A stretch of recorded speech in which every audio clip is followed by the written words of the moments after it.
Nadia adalah sosok mahasiswi yang selalu jadi kebanggaan keluarganya. Di usia 21 tahun, ia berhasil masuk ke universitas ternama dan mengambil jurusan psikologi. Jurusan yang ia pilih karena ingin membantu orang-orang memahami kehidupan mereka lebih baik.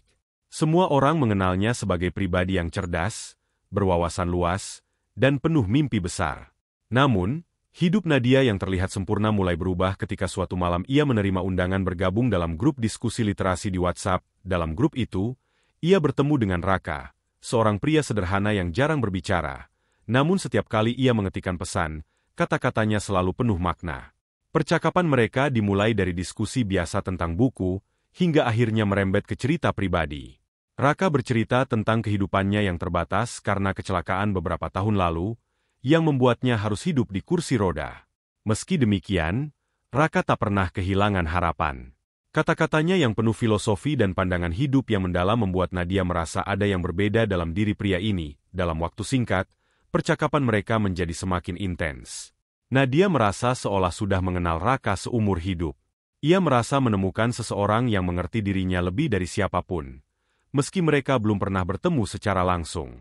Hanya dalam 3 hari, Nadia mengambil keputusan yang tak pernah terlintas di benaknya. Berhenti kuliah, meninggalkan keluarga, dan menikah dengan Raka. Keputusannya ini menjadi badai besar dalam hidupnya. Teman-teman menganggapnya gila, keluarganya menolak keras, dan ibunya menangis tanpa henti, merasa kehilangan anak harapan keluarga. Namun, Nadia tidak bergeming. Ia percaya bahwa apa yang ia lakukan adalah benar. Pagi itu, Nadia duduk di meja belajarnya, memandangi laptop yang masih menyala. Di layar, ada tugas-tugas kuliah yang harus ia kerjakan. Namun pikirannya melayang jauh, kembali pada percakapan 3 hari terakhir dengan Raka. Kata-kata pria itu terus terngiang-ngiang di kepalanya. Raka bukan sekadar pria yang pandai merangkai kata. Di balik setiap pesannya, Nadia merasa menemukan ketulusan. Sesuatu yang jarang ia temukan dalam orang-orang di sekitarnya. Ia sudah memikirkan keputusan ini semalaman. Hatinya yakin, tetapi ia tahu keputusannya ini akan menimbulkan badai besar, terutama di keluarga. Dengan tangan gemetar, Nadia meraih ponselnya dan menelepon ibunya. "Bu, aku mau bicara sesuatu yang penting," kata Nadia, berusaha terdengar tenang. "Ada apa?" "Nak, kamu terdengar serius," jawab ibunya dengan nada khawatir. Nadia menarik napas dalam-dalam. "Aku mau berhenti kuliah." Hening sejenak. Nadia bisa mendengar suara napas ibunya berubah lebih berat. "Apa maksudmu? Kamu bercanda, kan?" "Enggak, Bu. Aku serius. Aku sudah memutuskan." "Tapi kenapa?" "Nadia, kamu itu anak harapan keluarga. Kuliahmu sudah hampir selesai. Jangan buat keputusan bodoh." Nada ibunya mulai meninggi, mencerminkan kemarahannya. Nadia menggigit bibirnya, berusaha menahan air mata. "Bu, aku mau menikah kali ini." Suara ibunya benar-benar pecah. "Menikah? Dengan siapa? Kamu bahkan nggak pernah cerita punya pacar. Apa ini karena orang yang kamu kenal di internet itu? Jangan bilang kamu mau menikah sama dia. Namanya Raka." "Bu, dia orang baik. Memang benar aku baru mengenalnya. Tapi aku yakin, dia orang yang tulus dan aku mencintainya." "Cinta? Kamu baru kenal dia 3 hari.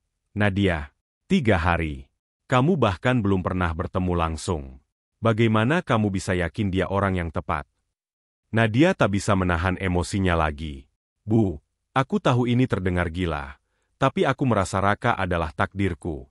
Dia membutuhkan aku, dan aku ingin menjalani hidup bersamanya. Kuliah bukan satu-satunya jalan untuk membuat hidupku berarti. Jadi kamu rela menghancurkan semua yang sudah kamu bangun demi seseorang yang bahkan belum kamu kenal sepenuhnya? Kamu tahu nggak? Kamu seperti orang yang hilang akal." Teriak ibunya di ujung telepon. Nadia menangis, tapi ia tetap teguh. "Bu, aku tahu ini sulit untuk diterima. Aku hanya minta doa dan restumu." "Tidak. Nadia, kalau kamu tetap memilih jalan ini, jangan pernah pulang ke rumah. Jangan pernah anggap aku ibumu." Ibunya memutus telepon dengan keras, meninggalkan Nadia terisak di kamarnya. Nadia duduk diam, memandangi layar ponselnya yang gelap. Hatinya terasa berat, tetapi ia tahu ia tidak bisa kembali. Keputusannya sudah bulat. Baginya, ini bukan sekadar tentang menikah. Ini adalah tentang menemukan makna hidup yang sesungguhnya. Sore harinya, Nadia mengemas barang-barangnya. Ia menulis surat untuk ayah dan ibunya, mencoba menjelaskan keputusannya dengan kata-kata yang lebih tenang. Namun, ia tahu surat itu tidak akan cukup untuk menghapus luka yang ia tinggalkan. Dengan hati berat, ia melangkah keluar dari pintu rumah, meninggalkan semua yang selama ini menjadi dunianya. Saat menutup pintu, Nadia menatap rumah yang selama ini menjadi tempat ia tumbuh. Ia tahu bahwa ketika ia kembali suatu hari nanti, semuanya mungkin tidak akan sama lagi. Tapi Nadia percaya, setiap perjalanan besar membutuhkan pengorbanan, dan ini adalah pengorbanan yang ia pilih untuk masa depan yang ia yakini. Hari itu datang lebih cepat daripada yang Nadia bayangkan. Ruang kecil di sebuah aula sederhana telah dihias seadanya, dengan tirai putih yang mulai lusuh dan kursi-kursi plastik yang berjejer rapi. Tidak ada hiasan bunga mewah, tidak ada karpet merah, hanya suasana hangat dari orang-orang yang hadir untuk mendukung keputusan mereka. Namun bagi Nadia dan Raka, ini lebih dari cukup. Raka duduk di kursi rodanya, mengenakan setelan jas hitam yang dipinjam dari temannya. Jari-jarinya bergetar, bukan karena dingin, melainkan karena gugup. Ia terus bertanya-tanya dalam hati, apakah ini nyata? Seorang perempuan seperti Nadia, cantik, cerdas, dan memiliki masa depan cerah, benar-benar mau meninggalkan segalanya demi dirinya. Seorang pria yang hidup dengan keterbatasan. Nat, aku masih tidak percaya kamu benar-benar mau menikah denganku. Gumam Raka kepada Nadia sebelum akad dimulai. Nadia yang sedang duduk di dekatnya tersenyum lembut. Ia mengenakan kebaya putih sederhana, tanpa riasan berlebihan. Aku sudah bilang, Raka, aku tahu apa yang aku mau. Aku tahu kamu orangnya, tapi aku tidak punya apa-apa untuk memberimu. Aku bahkan tidak bisa berdiri mendampingimu di pelaminan, kata Raka dengan suara yang hampir pecah. Kamu tidak perlu berdiri, Raka. Hatimu sudah cukup berdiri tegak untukku. Jawab Nadia dengan mata yang berkaca-kaca. Ketika penghulu mulai membacakan doa, Nadia sempat melirik ke sekeliling ruangan. Ibu dan ayahnya tidak ada di sana. Keheningan itu menyakitkan. Tapi Nadia mencoba menyingkirkan kesedihan dari pikirannya. Yang penting baginya sekarang adalah Raka dan masa depan yang akan mereka bangun bersama. Saat prosesi ijab kabul dimulai, suasana berubah hening. Suara Raka terdengar bergetar, tetapi penuh keyakinan ketika ia mengucapkan janji suci itu. Saya terima nikahnya Nadia binti Rahmat dengan mas kawin tersebut. Tunai begitu akad selesai, semua orang yang hadir menahan napas. Penghulu mengumumkan bahwa Nadia dan Raka resmi menjadi suami istri. Tepuk tangan perlahan memenuhi ruangan. Raka tak bisa menahan air matanya. Ia menunduk, memandangi tangan Nadia yang lembut menggenggam tangannya di kursi roda. Nat, aku berjanji akan menjadi suami yang layak untukmu, meskipun aku tidak sempurna. Bisik Raka sambil menangis, kamu tidak perlu berjanji apa-apa, Raka. Kamu sudah menjadi alasan aku merasa hidup ini berarti, jawab Nadia dengan senyum lembut. Di sudut ruangan, beberapa teman Nadia yang hadir hanya bisa terdiam. Mereka tidak pernah benar-benar setuju dengan keputusan Nadia, tetapi melihat kebahagiaannya hari itu, mereka mulai mengerti. Mungkin Nadia telah menemukan sesuatu yang lebih besar dari yang mereka pahami. Setelah semua tamu pulang, Raka dan Nadia duduk bersama di beranda rumah kontrakan kecil yang akan menjadi tempat tinggal mereka.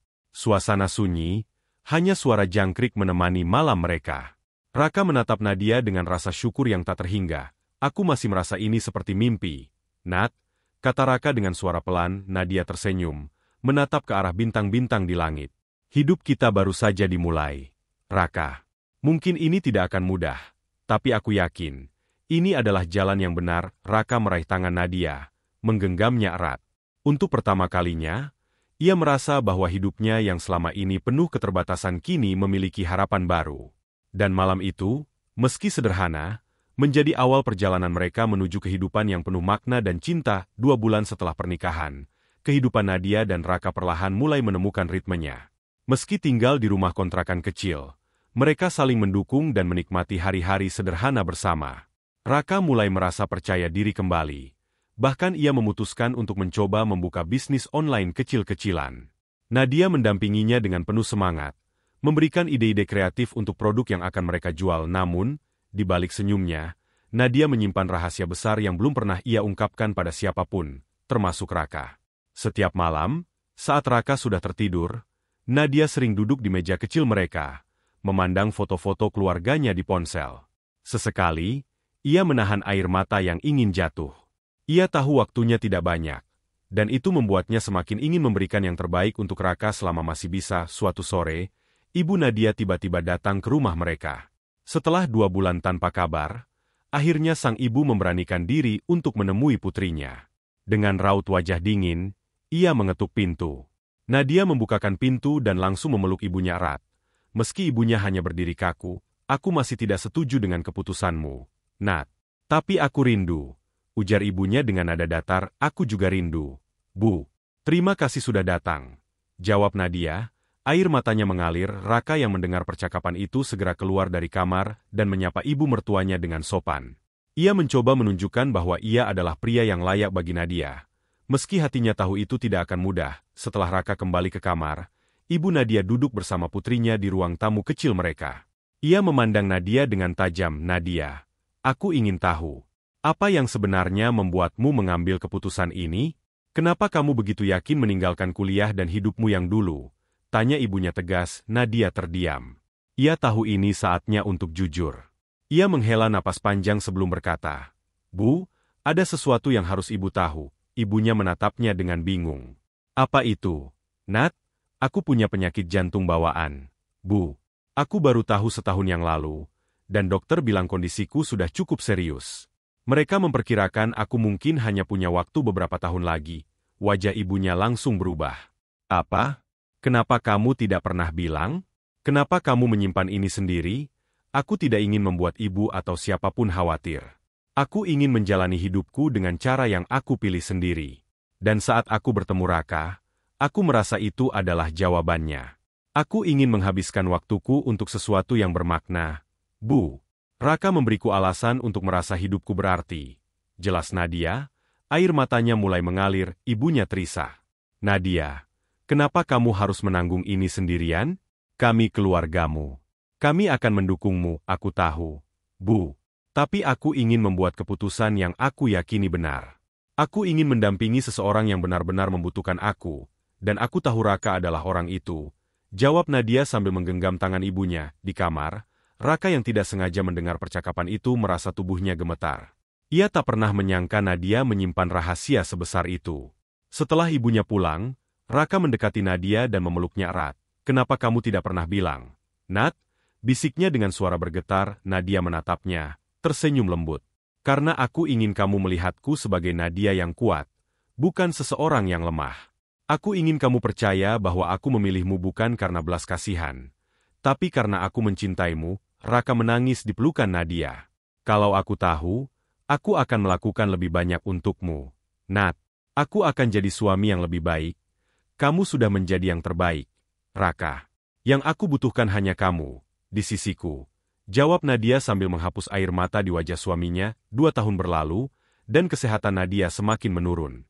Namun, selama waktu itu, ia berhasil membantu Raka membangun bisnis yang sukses dan mendirikan komunitas untuk mendukung penyandang disabilitas. Namanya mulai dikenal sebagai seseorang yang membawa perubahan. Di saat-saat terakhirnya, Nadia tersenyum sambil menggenggam tangan Raka. "Terima kasih sudah menjadi alasanku untuk bertahan, Raka. Aku tidak menyesal meninggalkan segalanya untukmu." Dan saat mata Nadia tertutup untuk selamanya, Raka tahu bahwa hidupnya telah diubah oleh cinta dan keberanian seorang wanita yang luar biasa. Ia berjanji untuk melanjutkan semua yang telah mereka mulai, menjadikan cinta mereka sebagai warisan yang akan terus hidup.